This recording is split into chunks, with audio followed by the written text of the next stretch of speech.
So, once na magkaroon kayo ng PD credit card, okay, para makopy nyo siya or para makonect nyo siya sa inyong PayPay,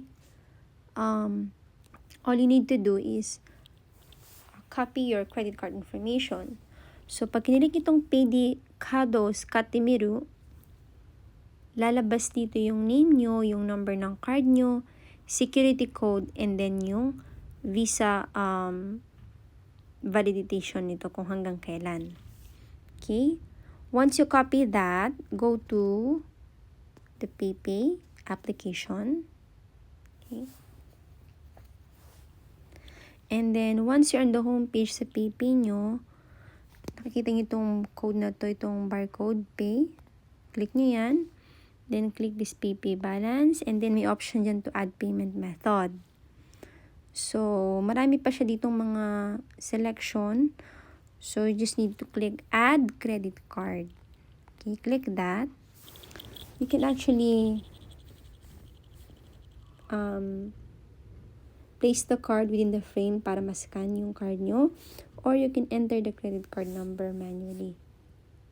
So, the good thing about PayPay, ina-accept niya yung Visa card. So, doon sa PD natin, Visa card siya. So, click nyo lang dito, ilagay nyo lang yung credit card number, expiry date, and then the security code. Once na mag-okay na siya, magsisend po siya ng code. Okay? And then, you will be entitled to have Gosengin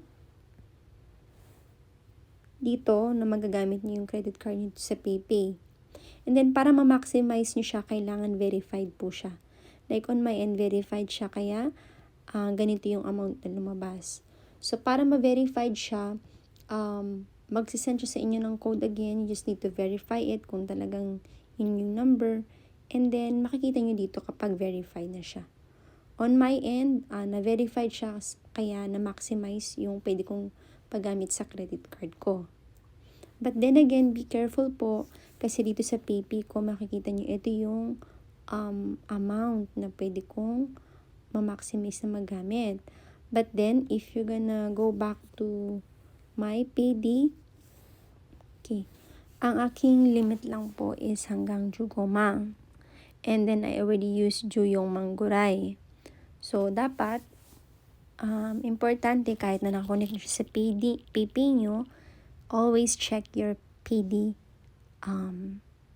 application kung yung account nyo, kung meron pa bang natitira sa limit nyo.